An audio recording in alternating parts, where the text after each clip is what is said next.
नक्सलवाद के मुद्दे पर छत्तीसगढ़ के मुख्यमंत्री विष्णुदेव साय ने कहा कि मुख्य कार्य सिर्फ नक्सलवाद का खात्मा करना नहीं बल्कि इससे प्रभावित क्षेत्रों का विकास भी करना है।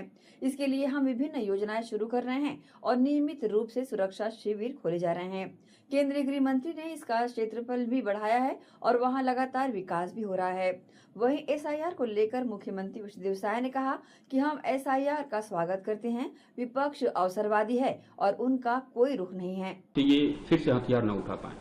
देखिए, हम लोग जानते हैं कि नक्सलवाद समाप्त कर देना ही बड़ी बात नहीं है, लेकिन उन क्षेत्रों में विकास पहुंचाना, सरकार की योजना को पहुंचाना भी बहुत जरूरी है ताकि उनका फिर से नक्सलवाद की तरफ झुकाव मत हो।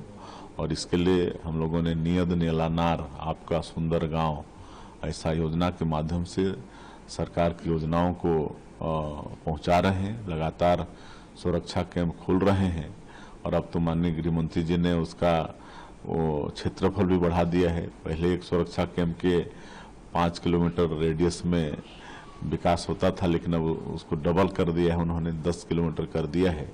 और अभी तक हम लोग 327 गांव को हम लोग आबाद कर चुके हैं, जहां पर सुरक्षा कैंप खुले हैं। वहां पर सरकार की सारी योजनाओं को पहुंचा रहे हैं। सड़कें बन रही हैं, बिजली पहुंच रही है, पानी पहुंचा रहे हैं, वहां अस्पताल खोल रहे हैं, स्कूल वहां पर खुल रहे हैं, दूर संचार के साधन वहां पर स्थापित हो रहे हैं और राशन कार्ड वहां बन रहा है, राशन भी पहुंच रहा है वहां पर।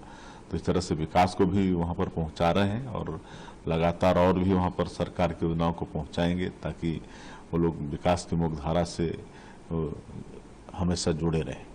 जिस तरह से नवा रायपुर बन रहा है, विधान कल इनॉग्रेशन किया PM ने, आगे आने वाले प्रोजेक्ट्स क्या होंगे जो छत्तीसगढ़ को डेवलपमेंट की राह पे काफी तेजी से आगे ले जाएगा?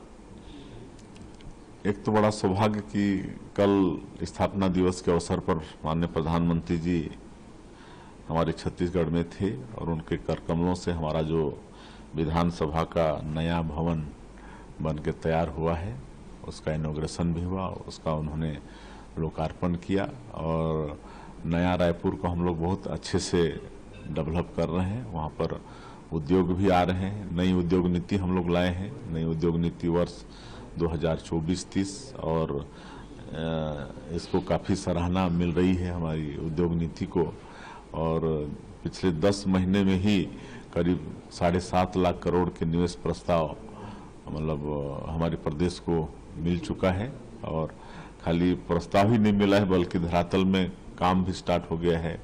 आपका AI डाटा सेंटर और सेमीकंडक्टर प्लांट का काम यहाँ पर चालू हो गया है और भी बहुत सारे उद्योग यहाँ पर आ रहे हैं जो आने वाले समय में दिखेंगे। और हम लोग ज़्यादा रोजगार पर चिंता कर रहे हैं, कहे कि हमको मालूम है कि हम हमारे सभी बेटा बेटियों को सरकारी नौकरी नहीं दे सकते, इसलिए रोजगार पर विशेष नई उद्योग नीति में व्यवस्था है कि कोई भी उद्यमी अपने उद्यम में अगर 1000 से ज्यादा रोजगार देता है तो उनको विशेष इंसेंटिव का प्रावधान किए हैं और इसका लाभ हमारे प्रदेश को मिल रहा है।